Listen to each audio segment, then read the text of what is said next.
Paham sih belum maksudnya? Ini penting kalau aturakan. Jadi makanya aspek ya. Sampai bisa memulai kalau ingin jadi orang alim tafsir, bisa mulai dari yang mudah saja, yang fikih saja.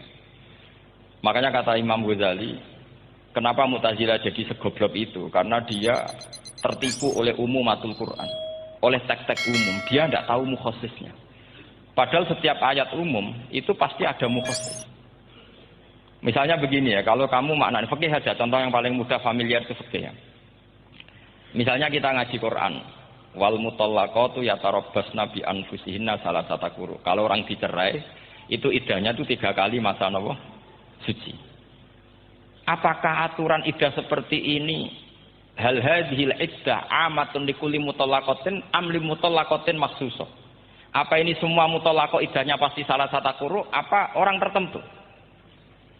Ya enggak, asal dia mutallaqah pasti iddahnya salasata quru. Anda goblok, Anda salah besar. Kalau misalnya yang dicerai adalah orang hamil, iddahnya apa? Salasata quru apa watil hamli? Watil hamli. Kita butuh ayat lain, wa ulatul ahmali ajaluhunna ayyadna hamlahu.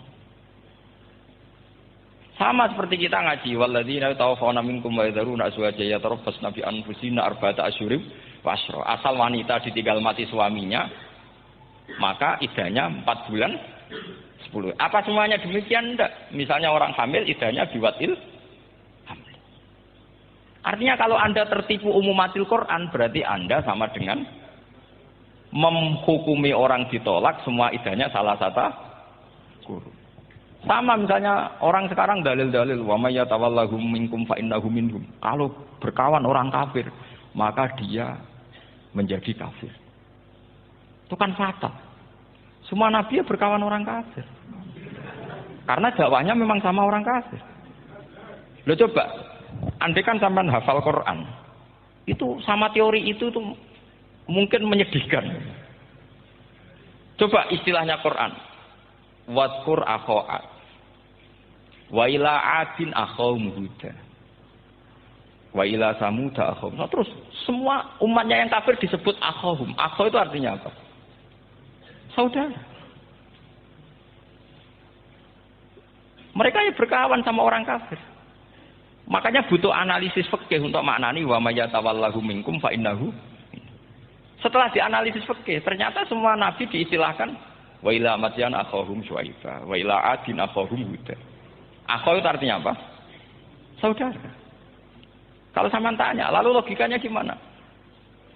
Kata kitab-kitab kan wa in kana dasarin fajanibhu suratan. Kalau ada teman buruk, jauhi. Kalau teman baik, temani. Kalau cara usul fikih gampang.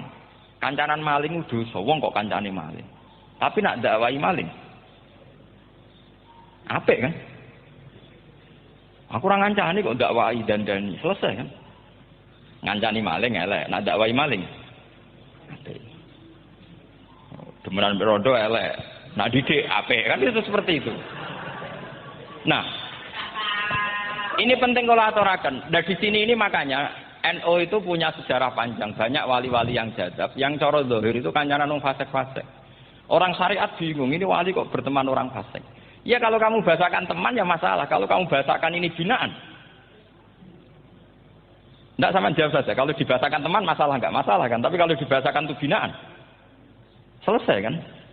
Sama, Nabi berkawan orang kafir itu enggak karena berkawan, itu binaan Nabi. Memang Nabi itu jadi Nabi, objeknya adalah mengislamkan orang kafir. Ya berlama-lama Nabi dialek dengan mereka, muasyarah sama mereka. Bahkan Nabi diharuskan bersikap baik sama mereka. Itu yang disebut fabima rahmatim minallahi lintalahum walakun tafadzur ghalidhal qalbi lan faddu min haul. Tapi sekarang itu orang sudah tidak pakai ilmu. Orang-orang radikalisme itu enggak pakai usul fikih. Pokoknya kalau ada ayat terjemahnya gini ya sudah itu jadi madhab. Akhirnya kecelakaan seperti ini. Pokoknya kalau ada ayat faqtulul musyrikina haitsu wajadtumuhum wa khudhuhum wahsuruhum wa'udu lahum kullah marsad. Sudah apalnya ayat itu saja. Dia tidak mau ngapalkan misalnya qatilul ladzina yuqatilunakum. Ada ayat lagi wa akhrijuhum yamin haitsu akhrajukum. Sehingga ulama kita membagi kafir itu ada harbi, kita musuhi, ada zimmi, ada muahad, ada musta'man. Itu ulama karena tahu tidak semua orang kafir itu harbi. Tidak semuanya dhimmi, tidak semuanya mu'ahad, tidak semuanya musta'man. Kalau harbi oke, kita perang, kalau dhimmi ya kita bina. Kalau mu'ahad ya sesuai perjanjian kita, kompensasinya apa, MOU-nya kayak apa. Tapi apalnya mereka ayat satu tema. Nah celakanya kita yang ngaji di pondok-pondok yang katanya spesialis ingin alim tafsir, apalnya ya satu ayat juga. Wah itu kan satu ayat versus satu ayat. Itu ngeri. Makanya kalau sama tanya saya, ini katanya di acara ini sama tanya, gimana caranya jadi ahli tafsir? Saya jawab gampang. Sebenarnya itu hafal Quran, hafal hadis, terus hafal ulumul Quran. Ya misalnya Nadoman ya Faidul Khobir lah. Kalau kitab Nasar ya minimal itu setengah lanya itqon lah. Kalau nggak lanya-lanya amat ya agak lanya. Karena kitab tafsir itu gampang. Teorinya itu mudah sekali. Misalnya al-ibratu bi umumil lafzi la bi khususis sebab. Itu sama dengan kayak kaidah fikih. Karena kalau kaidah fikih itu saya itu pernah dibisui kiai itu. Ini kisah nyata itu. Dibisui kiai itu. Pas Basul Masail dulu saya itu masih sering mau Basul Masail. Ini pun pensiun pun boten niku. Dulu saya dengan Gus Zofur putrane Mbah Mun itu sering makili Pondok Anwar Basul Masail fikih. Tapi tidak tahu ceritanya Gus Zofur jadi dokter tafsir, saya juga kok ya tahu-tahu menekuni tafsir. Lama-lama orang itu lupa status saya yang fakih ya. Makanya saya itu ya kadang eman gitu karena ini status penting juga. Tapi status fikih itu kadang memang menyesatkan. Karena begini, itu dulu pernah ada Basul Masail itu begini. Ini kisah nyata ini.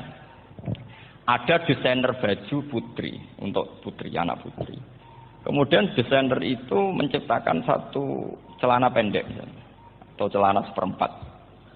Dengan desain ini pasti kalau dipakai itu auratnya itu kelihatan.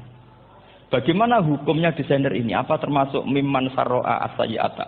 Karena terjadi kasfil aurat. Apa enggak? Rata-rata kalau dia yang khusus-khusus, yang spus-spus, desainer itu dosa. Gara-gara tren pakaian ini wong wedok buka aurat.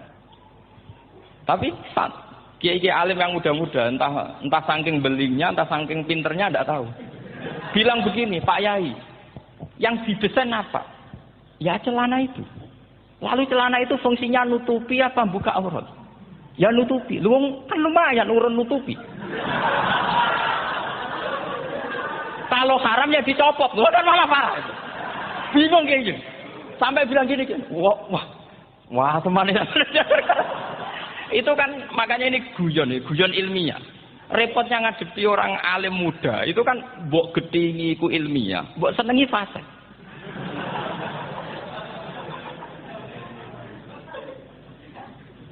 Ketika kiai yang khusyuk tadi tak tanya, kalau desainer katok seperapat. Paham ya? Ya coba yang celana dalam terlalu vulgar itu, paham ya? Enggak rok saja lah, rok mini misalnya rok selutut. Sampean jangan ngeres ya, yang rok selutut misalnya. Rok selutut itu desainernya kena hukum haram enggak? Sampean jawab saja. Oh haram dari kiai sepuh karena dengan desain itu misalnya lututnya kelihatan. Tapi pertanyaannya kiai muda saya masih ingat betul, saya tanya. Lalu fungsi pakaian itu apa Pak Yai? Fungsi itu kan tetap nutupi sebagian aurat. Kalau Anda haramkan, barang haram itu harus dihilangkan. Nah, itu. Sampai dia itu setelah acara itu manggil saya. Gus, kalau ngakoni jenengan alim tapi itu podo repoti. Podo repoti itu nak dalam itu kan terus itu ada perumusan di redaksi keputusan yang dijual itu yang masail fiqhiyahnya kan terus diputuskan dibukukan. Kalau redaksinya halal terus nanti orang pakai rok semua. Ya, saya balik bantah, kalau redaksinya haram, orang nggak pakai rok. Akhirnya itu apa? Kebijakannya lucu. Buak weh Gus, pertanyaan itu buak tak jawabannya oke. Jadi kita debat tidak jadi. Ini cerita ilmiah. Makanya sama tidak wajib manut saya. Saya ini terlalu ilmiah, jadi tidak baik untuk kehidupan kesalian kurang baik. Jadi ini. Tapi ini ilmu. Tetap kaidahnya fikih la yudraku kullu la yudraku kullu. Jangan kalau tidak bisa nutupi aurat semua, lalu jangan sama sekali. Lho nggih kan kaidahnya kan gitu la yudraku kullu la yutraku kullu. Misalnya Anda punya tetangga nggak mau pakai jilbab, nggak mau pakai pakaian muslimah. Kamu tidak boleh bilang, munisan rapambinan tidak bisa. Ma la yutraku kullu, ma la yutraku kullu, la yutraku napa? Makanya ini kita harus hati-hati. Nah bayangkan sekarang orang meneliti Quran itu yutraku kullu. Mestinya kalau Anda meneliti radikalisme, ayat yang terkait radikalisme diteliti semua. Ternyata di surat Taubat yang disebut suratus Saif yang bahkan haram baca bismillah, itu ada ayat wa in ahadum minal musyrikin astajaraka fa'ajirhu hatta yasma'a kalam Allah. Tsumma ablighu ma'mana. Muhammad, kalau ada orang kafir mau belajar Quran sama kamu, ya harus kamu pelajari. Hatta yasma'a kalam Allah. Setelah mereka mau belajar, ya ablighu ma'mana. Tsumma ablighu ma'mana. Kamu harus menjamin keamanan dia.